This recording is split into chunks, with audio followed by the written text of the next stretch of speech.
Okay, dear students, I suppose we also have some guests and colleagues. Welcome to our guest lecture from our dearest professors from Otto University in Magdeburg. And we have a very unique opportunity to learn about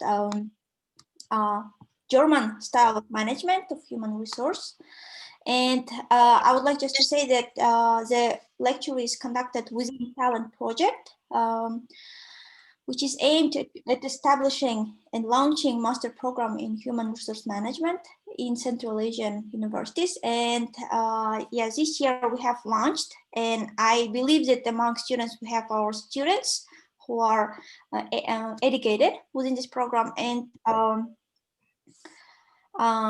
yeah, let me introduce our speakers to you. This is professors of sociology from Otto von Guericke University in Magdeburg, Professor Eckhard Dittrich, and Professor Heiko Schreider. So the topic is very interesting, related to the German style of management of human resources in European Union. And I believe that it is going to be very interesting, taking into account that Germany as a country is quite leading and one of the, I think, prosperous ones. So I think there will be many insights for us to learn and maybe implement within our organizations.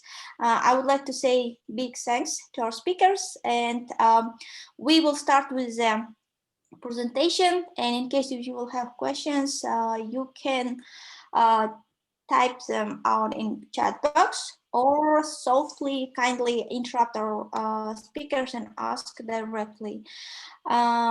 Yes, without further ado, I will be giving the floor to our speakers. Heiko, Eckhard, please. I guess it's my turn because we agreed that I give the lecture and then Heiko joins in if necessary, and we'll have a discussion. I will lecture about an hour, I guess. And my general point is that I want to try to raise understanding for the differences between the different human resource management styles and cultures in different countries. And I would like to show what a German human resource manager has to think of in his job, because the setting in which he works is completely different. Because we have a very special form of human resource management. Or as the older words, when I was studying the subject, it was industrial relations. That was the topic. And German industrial relations, I could quickly learn in my first professional attempts, were very different from France, very different from Italy, or very different from the United States, where I stayed a period to look into American trade unionism. So the German type is very specific, and I will try to show you a little bit about this. This will last about 3/4 of an hour. I will first start very generally and then show you the differences. And maybe I will have time at the end also to say something about the European Union. So if you look at the first slide, Saikal, can you move this to the next slide? Yes.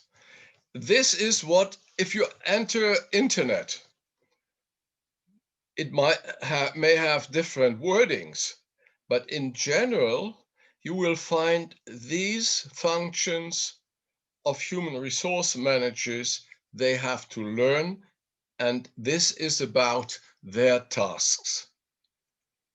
They have to learn about acquisition, of human resources, the development of human resources, the motivation, and the maintenance. You know, they have each company has to have personnel. They get it from inside the firm or from outside.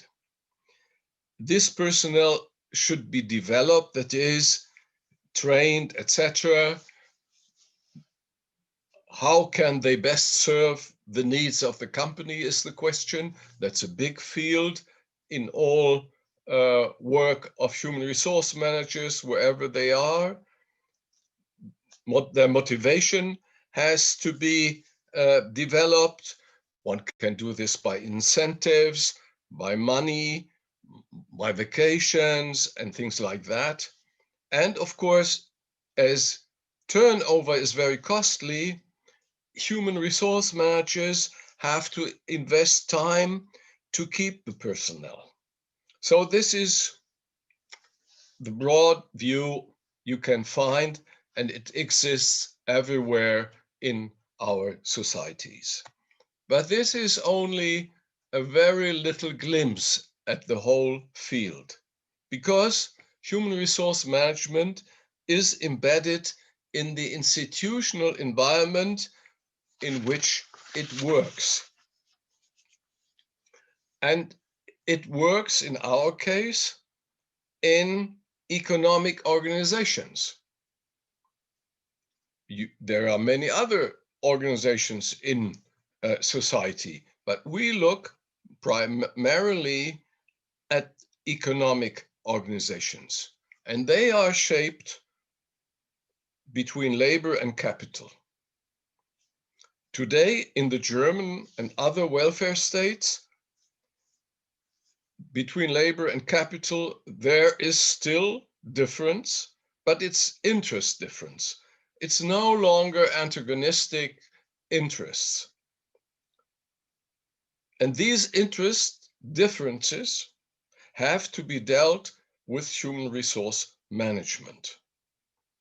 They are persons who have to deal with these interest differences. I will later on show more narrowly the field.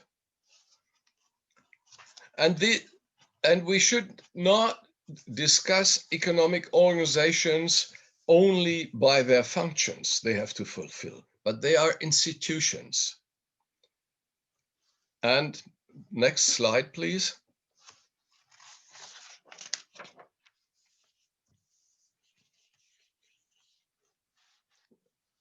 Institutions are integrated systems of rules that structure social interactions. And these rules may be formal or informal. How deal people with each other? It's not only that they have to fulfill certain functions, but there is much values, virtues, ideals behind this. They have to respect, and it's about this. And some of these rules are, of course, written down in contracts, in laws, etc., others not. For instance, you can see how rules work through institutions. In your country, and I would say also very strongly also in Kazakhstan, elder people like me are very much honored. And I could see that when I was sitting on the bus, younger people immediately got up, even young women with a child in their lap, they got up. That is how culturally rooted institutions work. The culture is honor the elderly, and that influences the rules of action the peoples take. Many of and this is also, they always have longevity. They are not changing from one year to the next. To change them is a very complicated process. that means cultural rootedness. Of course, not all of them are so long as the system of honor towards the elderly in your countries. That is, combined with a certain notion of family, and we know families for thousands of years as a certain value that governs societies. Most of our present institutions by which we are, so to say, governed and led as believed in cultural values, they stem from the time of modernization and are 300, 400 years old or even younger.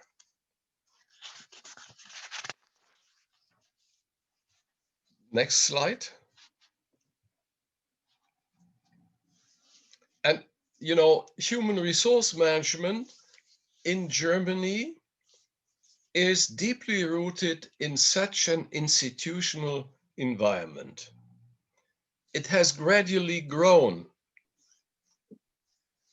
and it is about the rules, the habits, the legal regulations in Germany play a big role, and this is for a long time. And to this belongs, and of course, human resource managers must know this. If you see the next slide, you will understand why.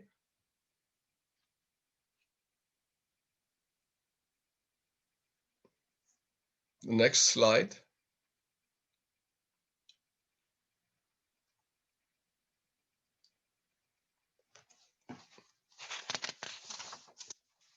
No, that's not the next one. That's okay, but we can take that one. No, go on, leave it. I have only to switch, it's fine. These arrangements in Germany, they date back to a historical compromise, as historians say, between capital and labor after World War II.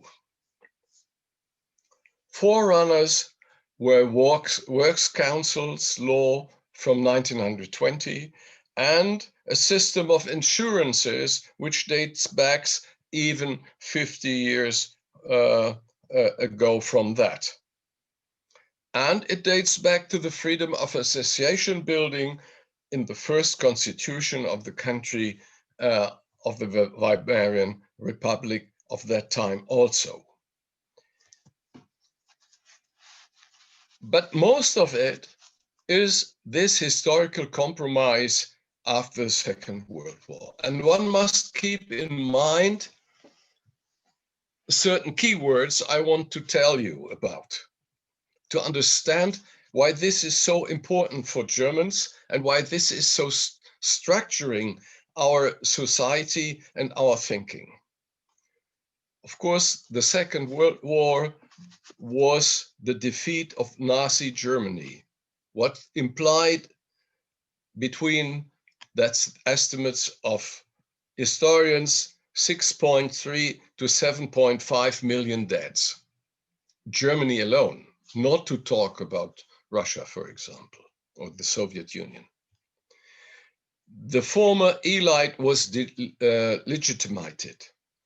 Denazification, discreditation of vast parts of the owners and managers having supported the regime happened. We had huge devastations. They concerned traffic infrastructure. The bombing destroyed much of the system of production. German industry was dismantled by parts of the Allies, Russians, the British, the French. They harvested all technological, scientific knowledge, all patents went to the Allied forces. We had a loss of the territory, about 25%. This loss alone had a death toll about 1.5 to 2 million. We had flights to the West from about 12 million people. We had displaced persons. The workforce had sunk. Women had largely replaced male workers in industry. We had famine among the population immediately after the war, etc., etc. And we had a split up of the country between East and West. So what happened in the West? I will not talk about the East because it has its own history. And the history we talk about is German system of human resource management of today. And it's mainly an overtake in the United Germany of the Western system. First, we have to look at the legal foundation. We are a welfare state, or as in our constitution says, a social state. Germany is a democratic and social federal state, says our Article 20 of our constitution. And this implies that basic social protection is guaranteed by the constitution. Next slide. Oh yes, there it is. That is protection of the individuals in case of illness, protection for the elderly, protection in case of invalidity and unemployment, and the validation of social minimum standards, we call minimum of existence. This is the frame of the social protection. Of course, there are disputes all over and constantly about the shape of all this. To which extent should elderly be protected? When does pension start? With 65 or 67? You know, what do people get being unemployed and for how long, and things like that. But this is very important to understand because human resource managers have to know all this. Sometimes they are even have tasks in this protection system. For instance, in case of invalidity, human resource managers have to declare, for instance, if an accident that might lead to invalidity has happened, they have to investigate into it. They can't do this alone, by the way. They have to work with the works councils, etc., etc. And of course, for keeping a workforce, and you know, it's important at what age the elderly will go on pension, and that is for daily work very important to have relevant, relevant people in the company.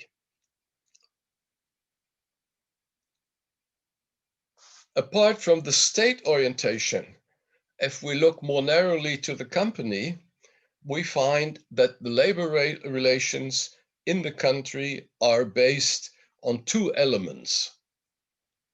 And they are very important for the work of human resource management. There is freedom of association building, you know, that is guaranteed by the Constitution. So employers may build their associations, as well as is guaranteed to build up a company in order to search economic advantages. But it also constitutes trade unions and their representatives in the establishments. That's guaranteed by constitution. And then there is state regulated participation laws for the individual employment and also for laws that constitute works councils. Works councils are elected by the membership in an establishment, and they represent them.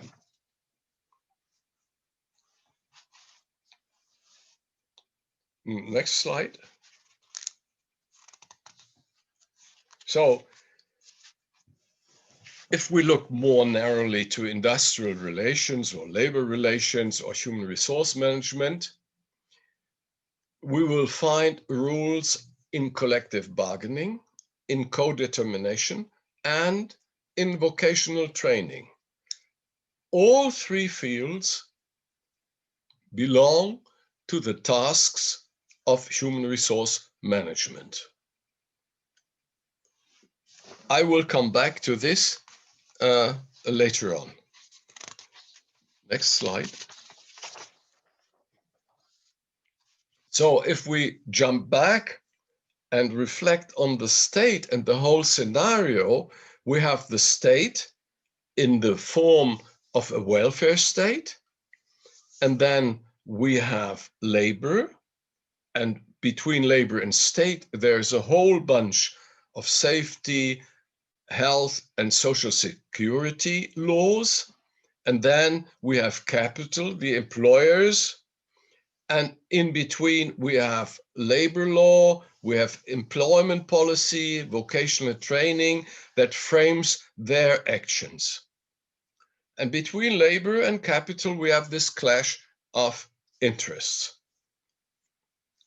This clash of interests and the whole field, of course, is regulated by law. Not everything is regulated by law, but quite a lot of things are regulated by law. And if you see on the next slide,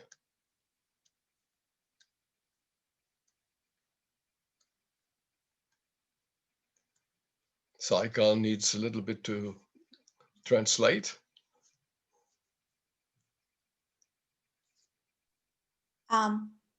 Okay. Yes, okay. You see, if we look at the whole scenario, we have distributional and work conflicts in the company. And there are different, groups to deal with. There are trade unions and employer associations. There are labor representatives, that is the members of the Works Council, and we have management. And we have employees and groups of employees and their direct supervisors. And the relations between them is work regulation, work norms, wages, etc., etc. And if you look at the column in the middle, you see what the relations between trade unions and employer associations are. Each year or each second year, they meet for bargaining about collective agreements. They usually deal with remuneration. And then there are also is also bargaining about each 5 years that regulate working conditions, but that the lifespan of these agreements is usually longer. But what they agree on has to be worked through on the level of the company, where labor representatives and management, in our case, human resource managers, have to deal with these new conditions. Sometimes they are transformed into company agreements, but mostly they are simply taken over and then human resource management, if there are new regulations, have to adjust them to the conditions of the company. And human resource management has to find a solution for this with the works councils.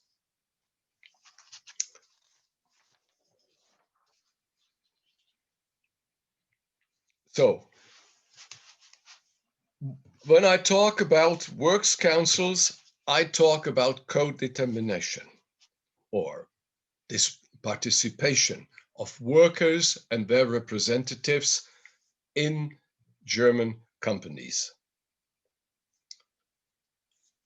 And this co-determination, these works councils, represent a way how conflicts in the German economy are settled through dialogue and not by force. This system is consensus orientated.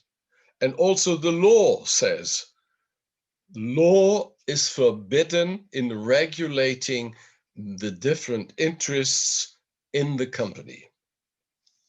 And as long as I have observed the scenery, and if you look into historical events, there have been some very big strikes with high losses in hours, not spent on the workplace. But in general, Germany is a very low strike and consensus-orientated country. This is due that much of the conflicts is constantly bargained about on the company level. To my students who are interested in the field, future human resource managers, I always say, you have to learn in your job to bargain. That is very, very important in German companies. And these works councils, they are everywhere. And in each establishment, they are voted from 5 members on. There are constituted works councils. The law defines how big and how many members such works councils have. To give you an example, if you have a smaller shop between 55 and 100 people employed, 5 members are voted to the works council. And these works councils, the bigger parts, if the membership is more than 200, they can be free from their normal tasks in the company. It's not additional work then. They work solely as works councillors. And if the companies are bigger, sometimes these works councils are really a big department within the company. They have bureaus. You know, if you would enter with me in one of the establishments around, for instance, the machine tool industry, you could go to their office and if it's big enough, and you would find them sitting there doing their jobs defined by the law. And I will later on tell you what rights they have and what their jobs are. And then we could go to the Human Resource Management Bureau, and they would tell you, yes, we have to agree with them on that.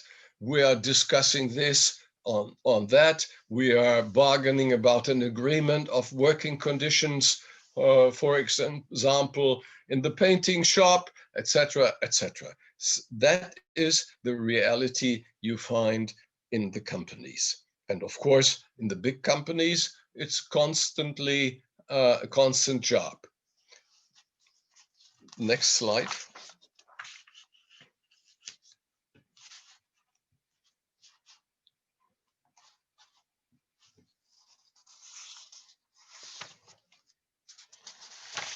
So what we find in forms of co-determination is on the basic level at the workplace. That is called also job co-determination.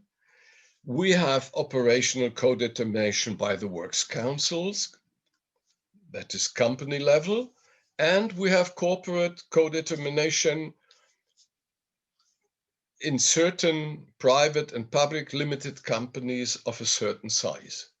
When I was working in a university at the United States, in Madison, in Wisconsin, my colleagues blatantly told me that is socialism. They could not understand that, there is a certain control probably necessary concerning the management. For them, the management had absolutely freedom to manage, and there should not be any control mechanism. This is very different, of course, from German reality. First, I would like something to say about the first point, workplace co-determination. Next slide. So, you see, the employee must be informed about his position, his responsibilities, and the job procedures, including health and safety regulations. Nobody simply comes and his supervisor starts there. No, there must be a formal discussion with the new employee by the human resource manager and by the works councils to make clear what his obligations are and to make clear what his rights are. And the rights, you see at the next point, he may make suggestions about his job. He has the right to inspect certain company documents. Very often they want to know what their fellow colleagues earn. And this is a right. You can look into your remuneration. And of course, the human resource manager has to accept this and has even to explain maybe differences which are asked for, why they exist by the employee. This belongs to the whole broad field of co-determination on the workplace. Next slide.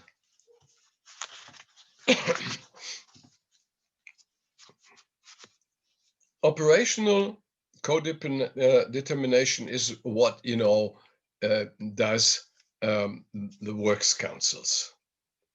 They are elected by the members in the company, and they might have their own bureaus and whatsoever,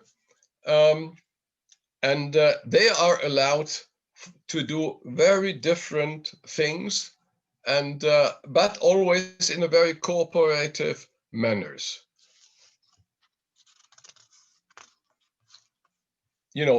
Main parts of their work are business and job arrangements, personal planning, guidelines for hiring, social services, time registration, performance assessment, etc.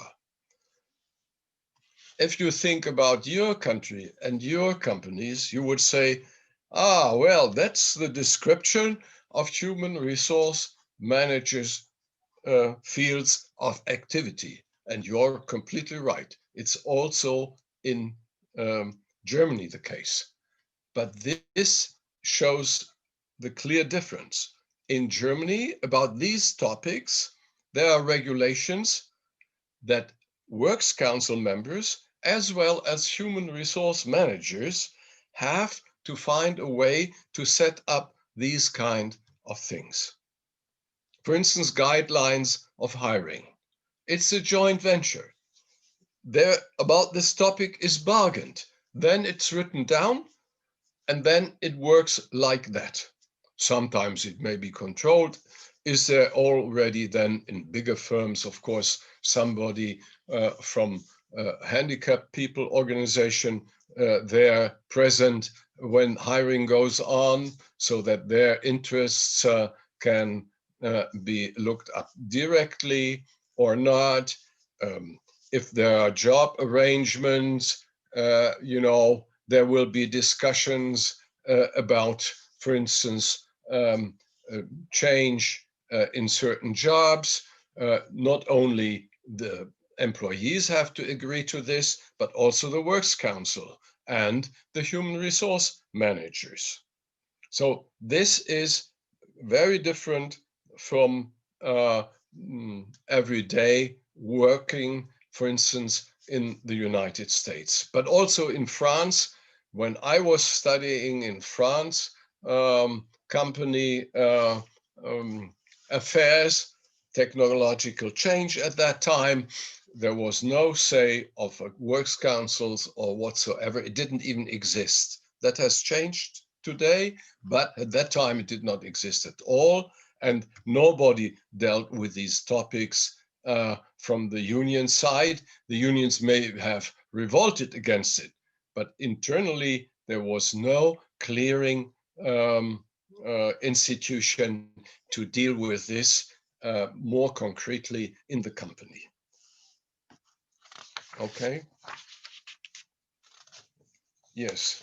Now you can see all the topics. I will not go through all of them, that's sure, where the Works Council's members have a right, and this has to be respected by the human resource managers, and they have to find their way with the Works Council members, how they form decisions and workable solutions concerning all this.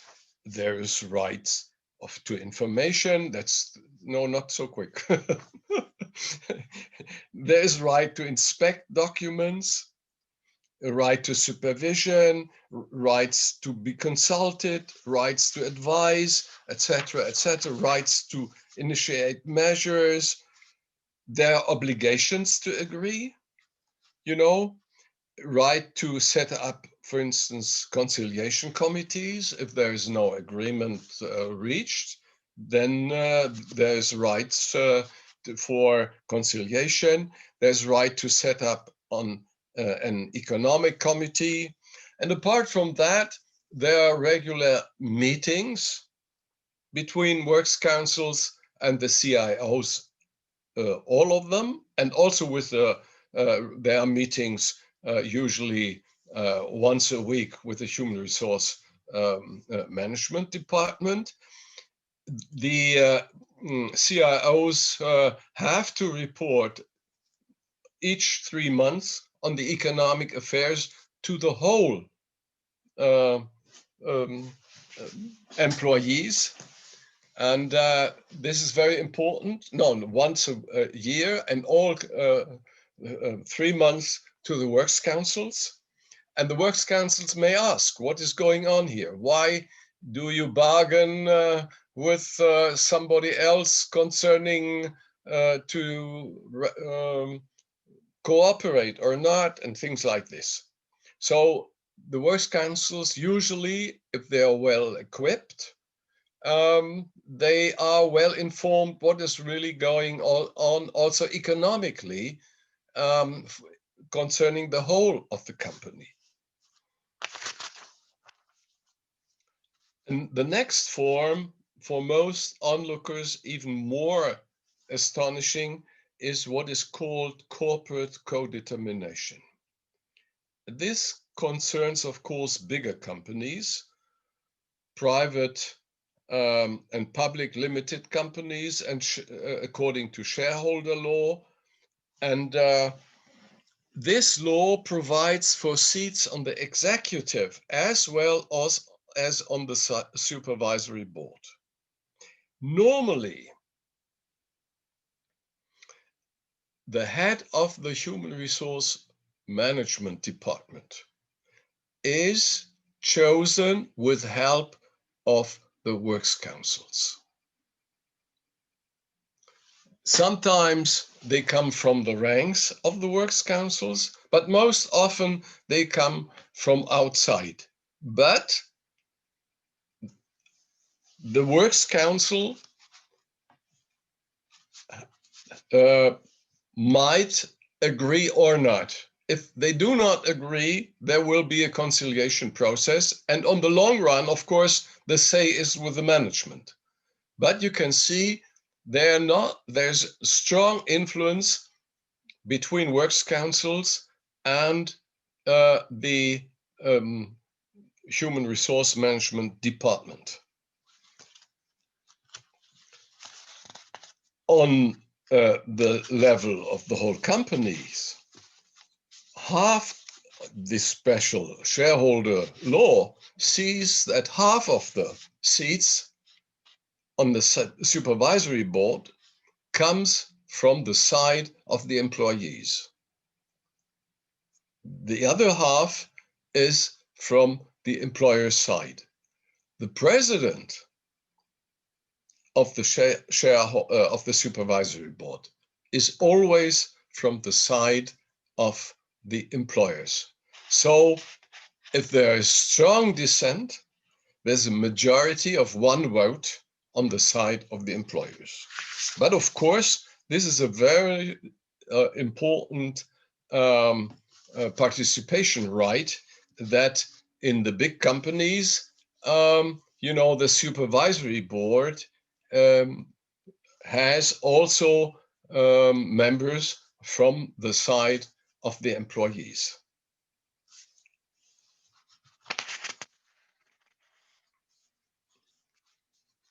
You may, the next slide.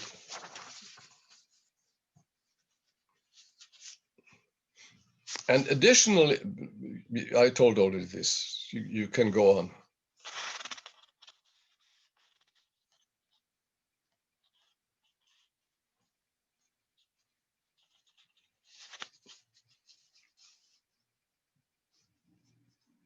So, no. Okay, well, yeah, that's right, yeah. If you look at the board of the executive board, you can see what I told already, that the labor, formerly it was the labor relations officer or the executive officer for human resources or the director of employment, they are appointed by the supervisory board as all other executives, but and they are responsible for the supervisory board, but they are quite often voted in their job by their by the ranks of the employees. This is so because they also from management side, they want to have consensus orientated people. They agree on this position as being filled by the employees. So the head of the Department of Human Resources quite often comes from the side of the employees. The next element of codetermination between the two forms we discussed about is very strange too, because vocational training is largely done as a kind of joint venture between works councils and the human resource management. After regular school education, as it says, young people have the opportunity to enter a system of initial vocational training or apprenticeship. That means 4 days a week they work in the company, and 1 day they are in an educational establishment. It might, sometimes it's 2 to 3, but there is a combination of state-regulated vocational training and training, so to say, on the job. And this training, 2 to 4 years, happens jointly by professional organizations, employer organizations, and trade unions. If you would have finished and would go to exams, you would meet probably by a chamber of metal workers. That would sit, people professionally from the professional organization, from the employer side, and from the trade unions, and you would have to take your exam in front of them.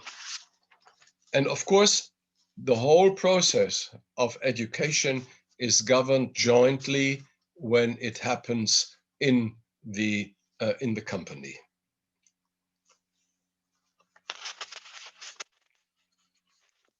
This is very important because, many German options you have in the companies reflect where you come from. Especially in the middle layers of German management, these people usually have started their jobs in vocational training in the company. And still, although this has changed, about half of the employment force in the different companies starts there and stays there until retirement. Turnover in German companies, but not only on that level, also on the level of executive officers, is comparatively low. While in other countries, hire and fire countries, one would say maybe, as in the United States, the turnover is much, much higher. This, of course, has an effect on the habits of the people. They know their country, their company. They are proud of their company. They are highly motivated. They have had their career in this company. Some of them have sent to further education, technical schools, etc., so that they stay all their life in one company. This is especially true in the field of the state, where state administration is also very stable, and in the industrial sector. In the service sector, the difference is that it may be different. But this is very important for the habit of work, the behavior concerning working in a certain company, and the readiness, to do a good job in one's own company, as normally workers say. So vocational training is, in the German field, very important. And human resource managers and works councils are constantly discussing about these options, helping the young people, trying to find out the best way, how they learn, etc., etc. Okay, the next.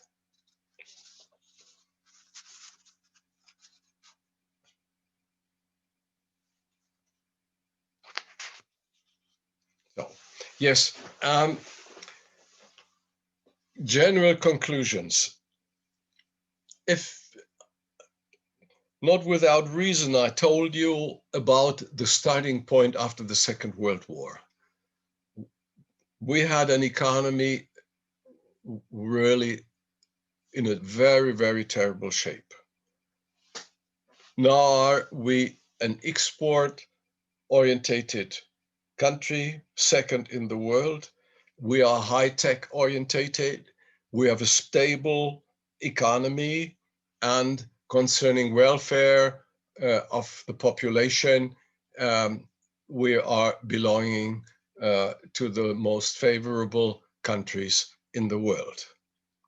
And I think and believe very much that this has to do with this joint attempt, the system of cooperative co-determination made possible. And it was really functional in overcoming major crises of the economy. We also had, and certain social unrest also. It was functional in solving major transformational problems, for instance, from industrial society to service society. We had a loss, big job losses in industry. Much of our production went abroad.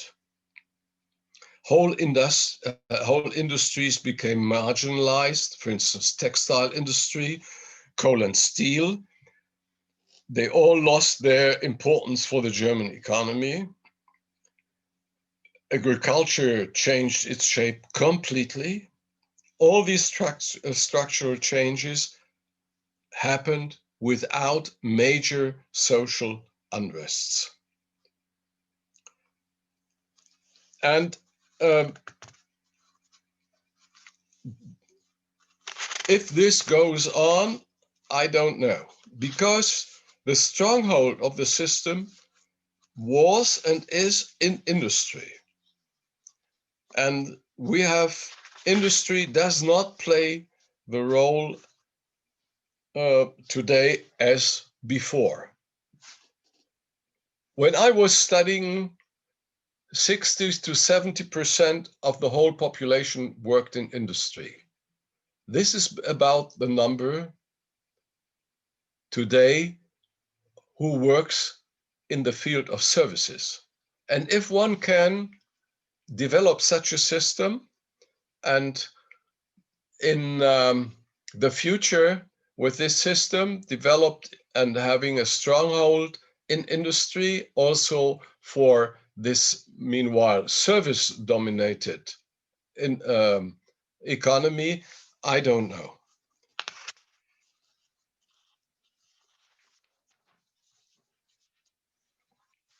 Next slide. This idea of workers' participation in the form of works councils has spread to other EU countries. I talked about France already, but you see these number of countries who more or less copied at least the system of works councils of Germany, not the different forms. And they have different rights, some more or less rights who resemble the German system, but they all are accepted the idea that workers' participation in companies is good for the companies themselves, and all numbers show this. The wealth of the assets where works councils are higher than where they are not. The turnover is of workforce is lower, etc., etc. Therefore, of course, many other countries tried to follow the German way, although to a different extent. But the EU even established European works councils, but mainly only they have informational and consulting rights. Their rights are not so far-reaching than in the German companies.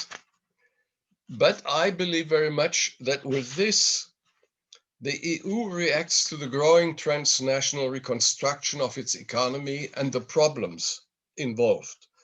And solving these problems, I would say, needs participation of the employees. But all these kind of, one should not have false ideas about it. Despite works councils, the members of which are, I did not talk about this, are usually unionized. This does not contradict private-driven orientations of capitalism in Germany or in the EU. This is not the case, but maybe it is necessary that employees have a say in the affairs in the companies. And this gives power to the people. This is a democratic element in the society with which companies and economies who have this fare better than without. Thank you.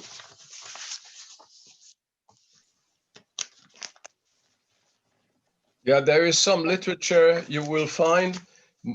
Some of it is on internet.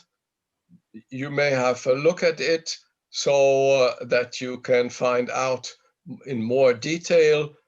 Of course, I could not go very much into detail. I only could show you the picture, a general picture, but the colors are not present really concerning this. Okay, thank you. I am ready to answer your questions. Thank you, Eckhard. Heiko, do you have anything to add? Yes, because I was announced to talk, therefore I have to talk. No, the point is, Eckhard, thank you very much for your presentation. Of course, this was a good overview about German human resource management, and I would like to pinpoint to certain issues which Eckhard mentioned. I think a core issue is, first of all, this cultural embeddedness, which is very important. So a couple of months ago, I had a talk also in Bishkek at your university where I talked about this issue. That's one thing, yeah, to say, well, we cannot directly compare, let's say, the US system or the French system or the German system or so. They are really different. That's one point. The second point, which is really important, is that that system was designed and developed in a certain historical period. I think that's very important to keep that in mind. Eckhard mentioned it. It was a time where most employees were still found in the secondary sector and not in the tertiary sector, which means in service sector or so. But since then, conditions have changed continuously. And to my mind, the problem is that the system as such has not adapted really to that change. I will explain you why. When we go back into this historical period after Second World War or so, where we had this really strong presentation of certain industries like automobile industry, which is still very important in Germany, but also steel, which is no more important, like textile and so on. One issue was that most of the laborers during that time were automatically members of trade unions. Yeah, so when you were a laborer, you were at the same time member of a trade union. Insofar, it was thought that those who represent the interests of the laborers are the trade unions. But this has changed nowadays.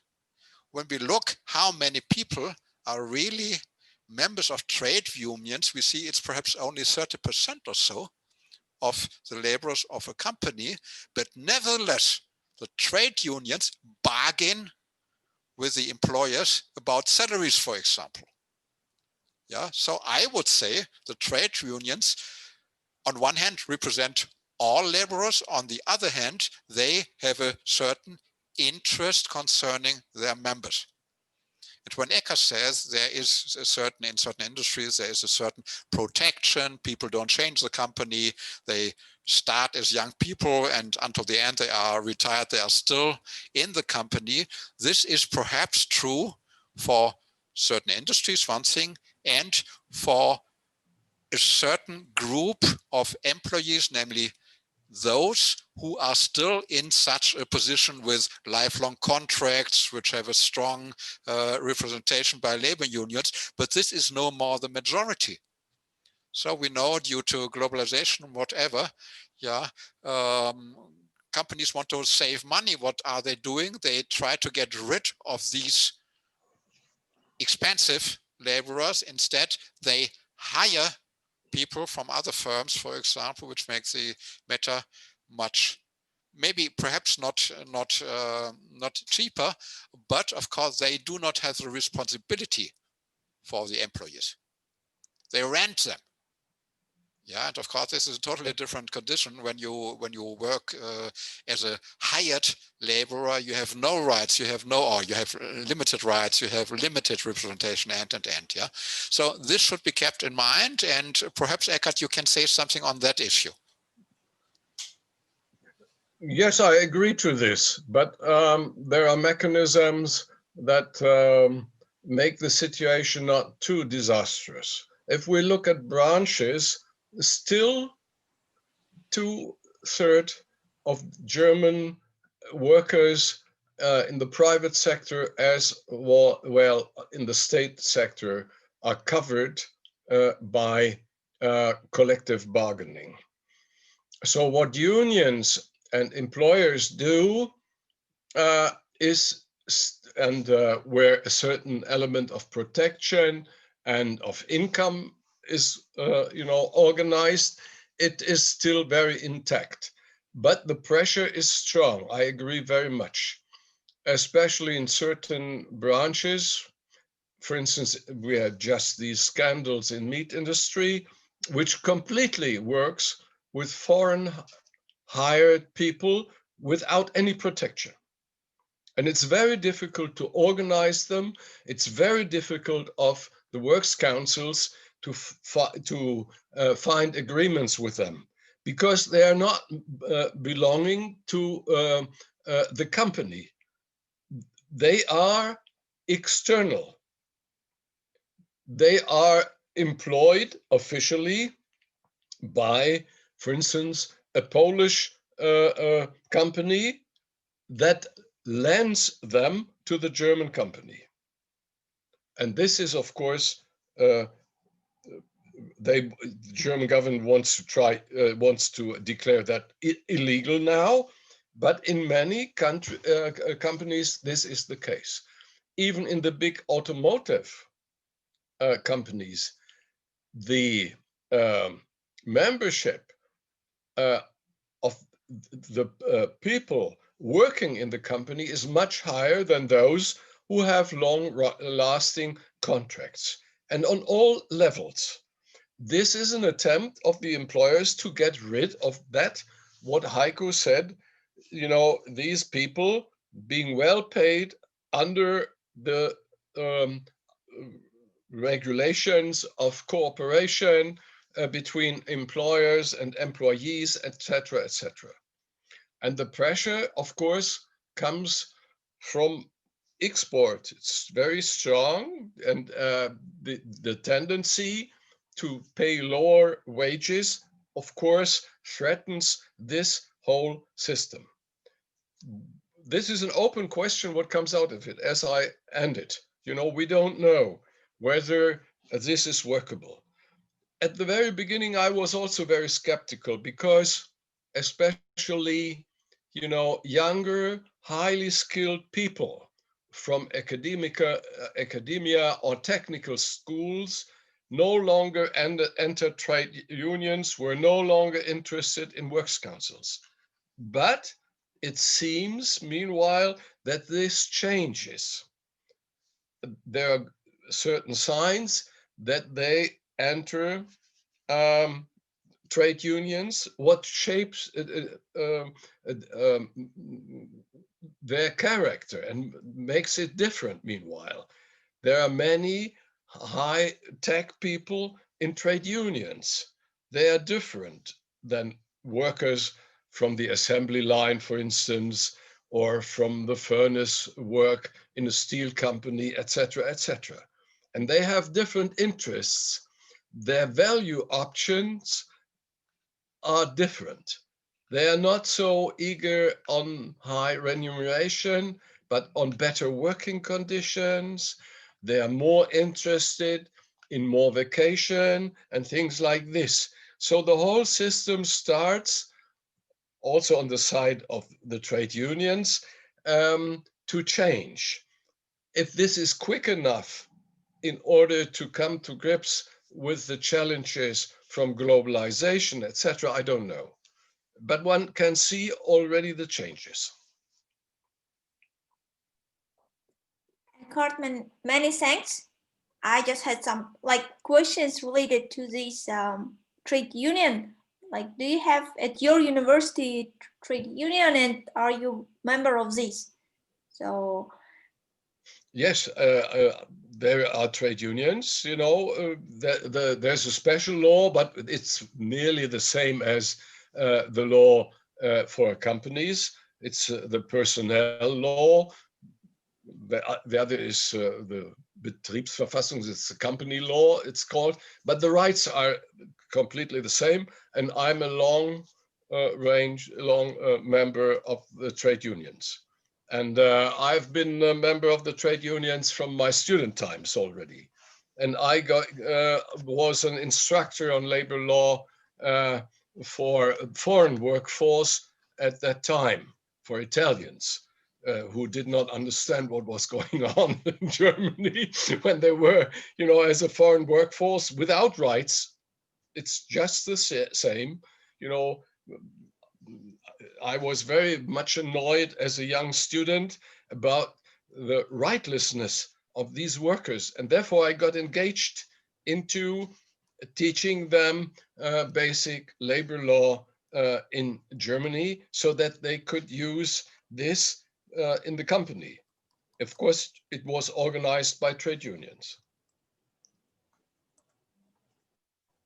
So I will just ask participants, do you have any questions? Yes, thank you so much for your presentation. I'd like to ask one question. It was very informative, and I was curious about you mentioning the democratic social welfare state in Germany and how it affects the HRM practices, the German HRM practices, because you have those elected unions. And do you think that with the cultural differences, and because worldwide organizations, they all have their own cultural implementations, and therefore the nature and the culture within the organization and its management differs from place to place, do you think that your approach, the German approach, can be applicable to Central Asian countries and the way that states are being considered, the fact the states are being managed a bit differently in those places? I would say yes and no. Yes, the general ideas behind this, participation from, you know, the workplace upward, etc., etc. This is applicable, but I think, therefore, I accentuated the long history. This has grown. It is an institution in Germany. And, you know, you must find your own way. What is applicable in Kyrgyzstan or in Kazakhstan or in Uzbekistan? That's different culture you have to look at. And you have different tasks which are bigger. To a certain degree, for instance, it's women labor, which has to play a bigger role in your countries, as far as I can understand. And on the other hand, you know, in Soviet times, it was far spread. But the general participatory role of women, I feel, is not very much in the forefront in the companies. And I would say that is, for instance, a very important cultural point, because it tackles about the relations of the company with the family. Who is responsible for that?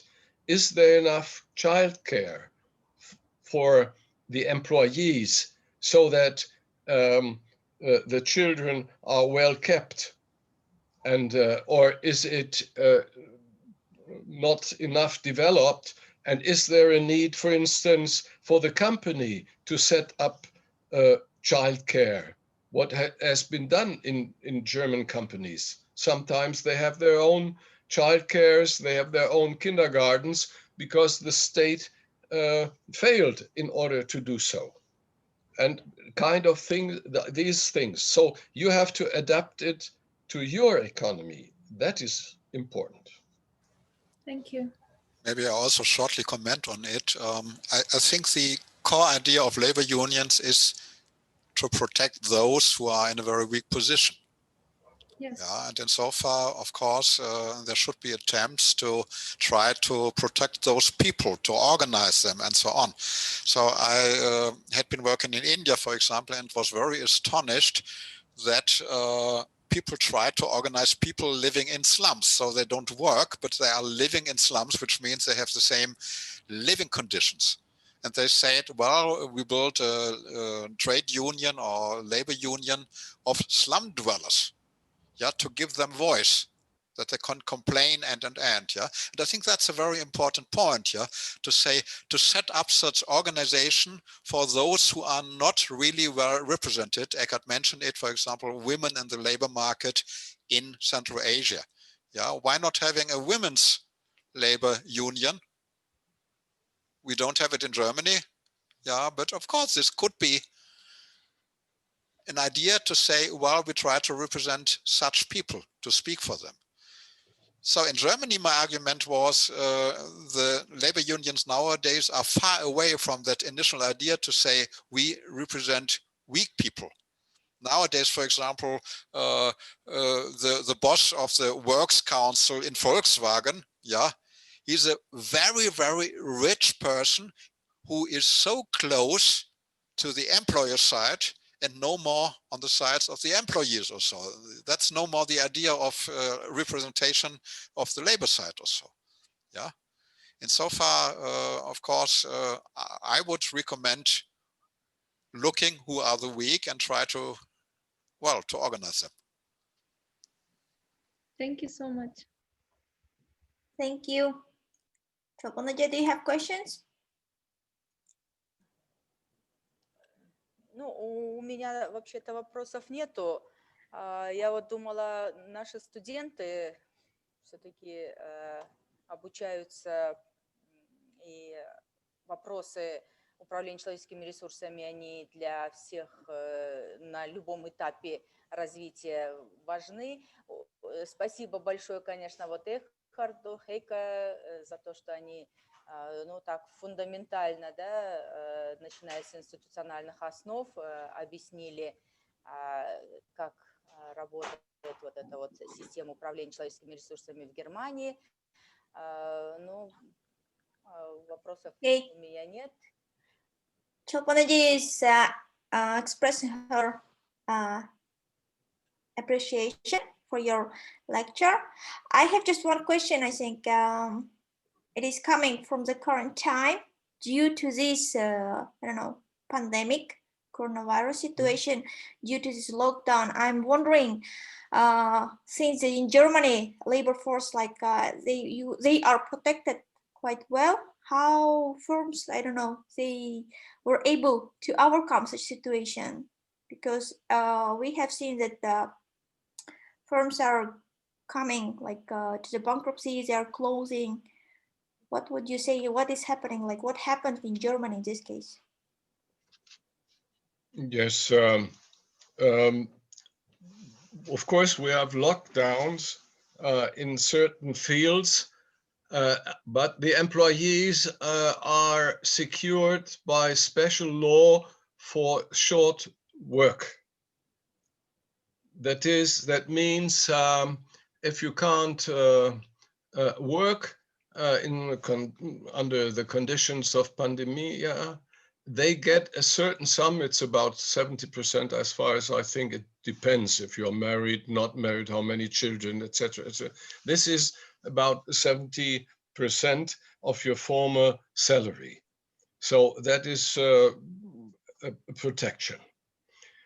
And very difficult is that many people, for instance, in the cultural sector of the society, they are, self-entrepreneurs. They are one single person. What to do with them? Because they live on what they earn, and there is no company to pay them, and there's no state to compensate the company for the losses so that they can pay workers certain sums on short-term salary. Well, there's kind of compensation scheme of several billions of dollars, but one has to apply to the state. And this does not well function. There's much criticism in society that these people in the theaters, in the entertainment industries, etc., they are not well secured by all these measures. Yeah, we have some experience not only from the COVID-19 crisis, but crises in general. And I think this fits very well to what Eckhard presented. So the German system is such that nowadays the employers really value their human resources, their laborers, yeah, because they invested a lot of money in a good training of their laborers. This is why they want to keep them, even if there is a crisis. They don't fire them. They want to keep them. You have to say, one day we get out of the crisis, and usually it's, I don't know, half a year, maybe a year or so, and this will be the same with Corona probably. Yeah, to say after that, when we come back into normal production, we want to get them back, and therefore we try to keep them. That's very special. Yeah, perhaps it's an outcome of our German system, I would say. Yes, it's interesting. That means like the company is looking for long term rather than short term. Yes, that's a very different point you make. German economy is orientated to long-term profits. There's good research, for instance, also on banks, on behavior of banks. They're not for looking for the quick money, but for long-term profits.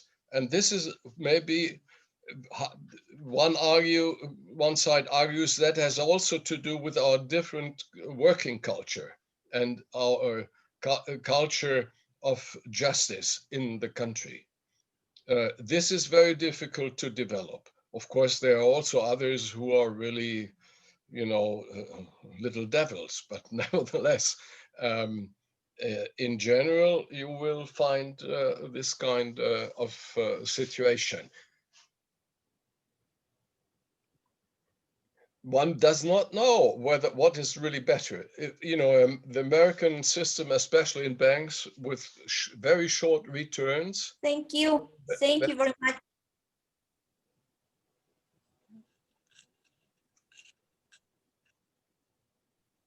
Thank you, Eckhard. Thank you, Heiko, for a very interesting, I think, presentation. So we have learned quite a lot about this, I think, management of human resource management, especially in Germany. I see that we have many participants, students, and I hope that they have also learned for them quite many things. It was good discussion and talking. Yes, we are, I think, lucky to have you within Talent Project and working with you, and hopefully next year, we don't know, you will be able to come to Bishkek and we can host you at our university. Maybe thank you very much. A last remark from my side. if there are students who are interested in this topic, they look for literature or things like that, they could write to me and I will send you one. Email is very easy to be used. Thank you. We will provide your email, so in case of interested, they can write you directly. Thank you. Thank you, dear students, colleagues. Thank you very much. Thank you. Bye-bye. Thank you very much. Thank you very much. Thank you. Thank you. We will wait It to was hear really you again. interesting. Later.